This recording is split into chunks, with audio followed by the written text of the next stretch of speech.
This is the new Hot Wheels Speed Snap track creator system, and I'm here to tell you why it's a complete and utter downgrade from the previous track builder series.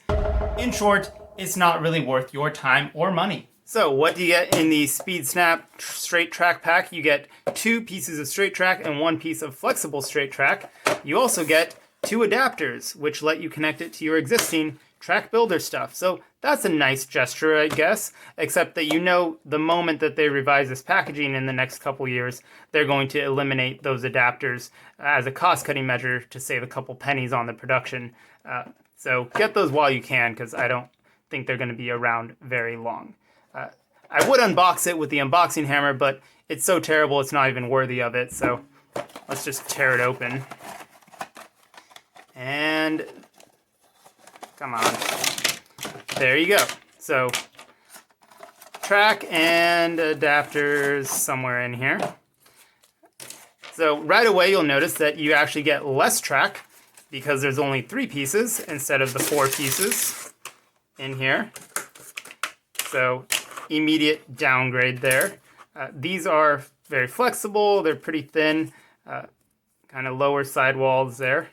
While the new ones are a bit deeper, much more rigid plastic, except for the flexible one, of course. It does not flex side to side, just kind of up and down. And then the adapters, of course, which in theory would allow you to connect your old track system to the new inferior one, like so. Now, I have to admit, I did not go into this new track system expecting to dislike it. I just came to that conclusion after messing with it and trying to use it. It's just horrible. Now, if you look at all the press releases, they'll talk about how they took years to develop this system and how it's new and improved and all that marketing nonsense. But I don't think it's actually better. Yes, it's maybe a little bit faster. Let's go ahead and test that. I won't put a timer up or anything, but let's just try these 3 pieces. So 1, of course I missed the first try. Great. And there you go. So put that together, and then let's put this together. So we'll do that. I'll probably put a timer on there retroactively so you can see how long each one actually took. And that's there.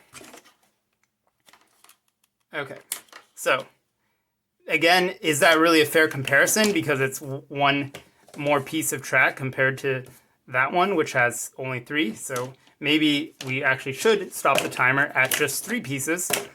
But there you go. So is it easier? Not really. This is pretty simple. I don't see what the problem is with assembling and disassembling that.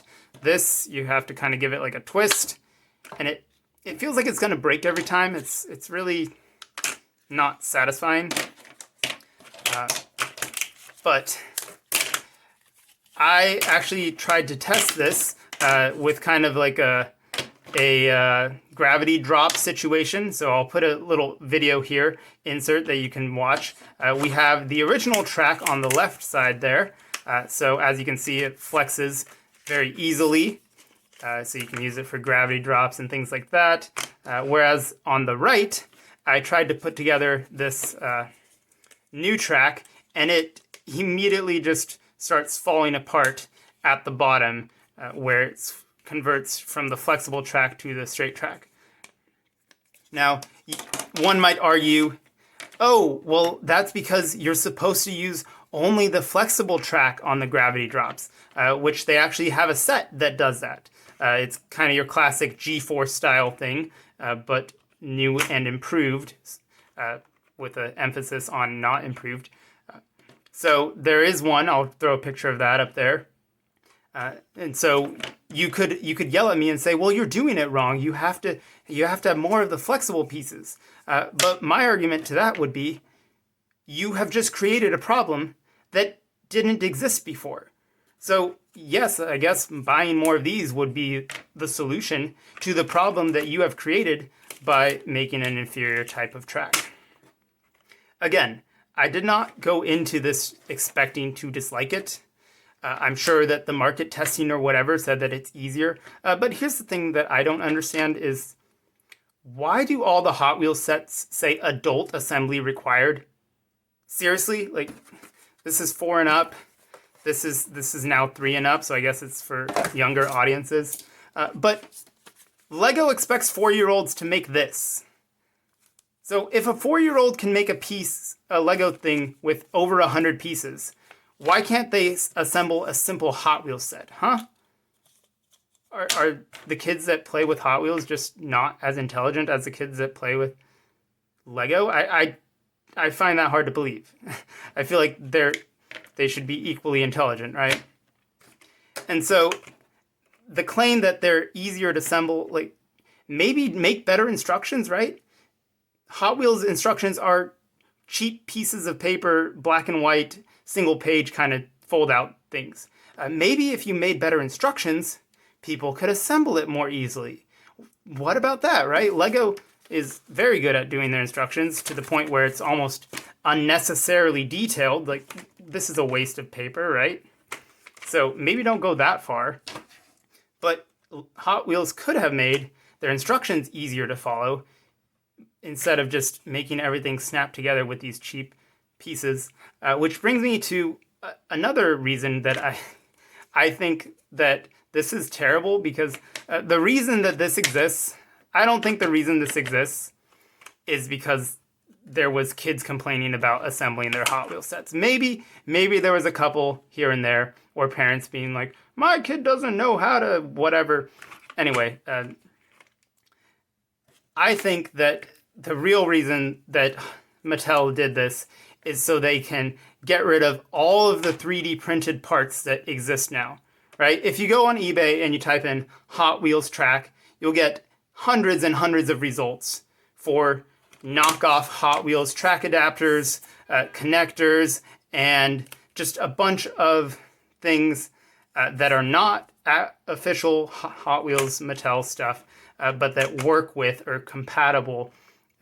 And so Mattel, instead of seeing that and being like, hey, what if we make the things that our customers want? What if we made a 4-way intersection? What if we made kind of a merge thing? What if we made these different types of turns?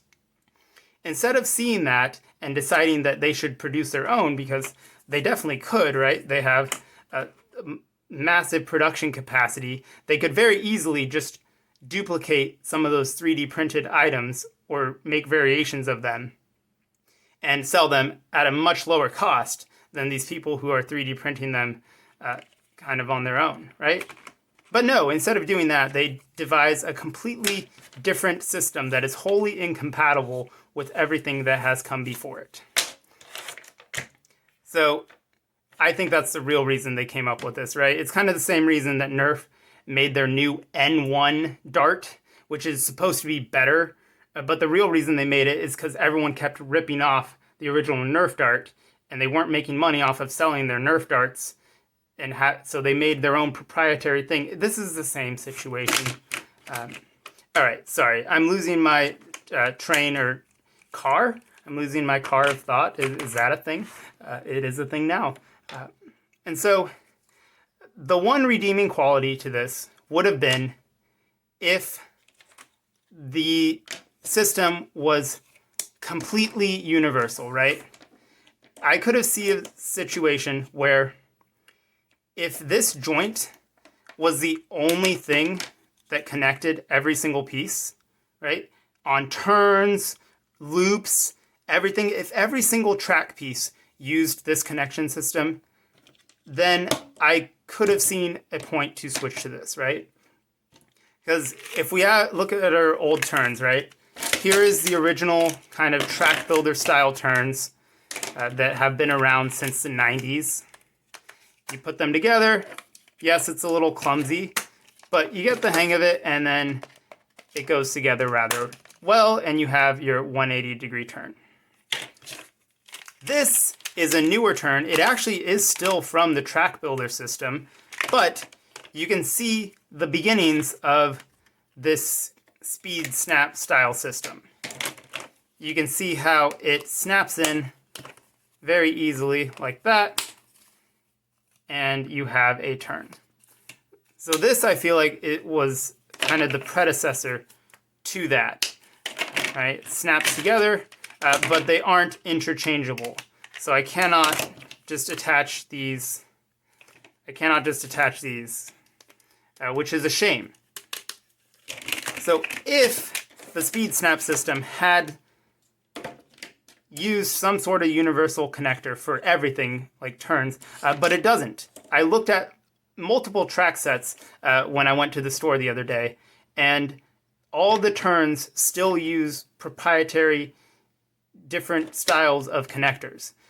They only use the speed snap connections kind of at the very end to connect to other track systems.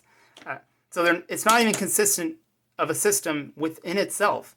And so what is the point? Why would you switch from something that already worked, that gave you more track, and that was backwards compatible with everything through the original Redline era? The answer is obviously money, but you really shouldn't buy this, right? Don't buy the new track sets. Don't give them money, and let them know that this is a terrible decision and that we want classic tracks.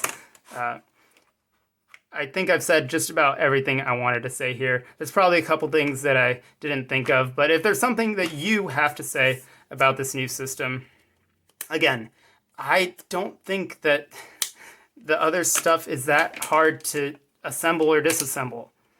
And I thought this as a kid, right? I had no trouble putting together my own sets, right? I didn't even realize they said adult assembly required until I was an adult. I just think that's silly. It's not that complicated.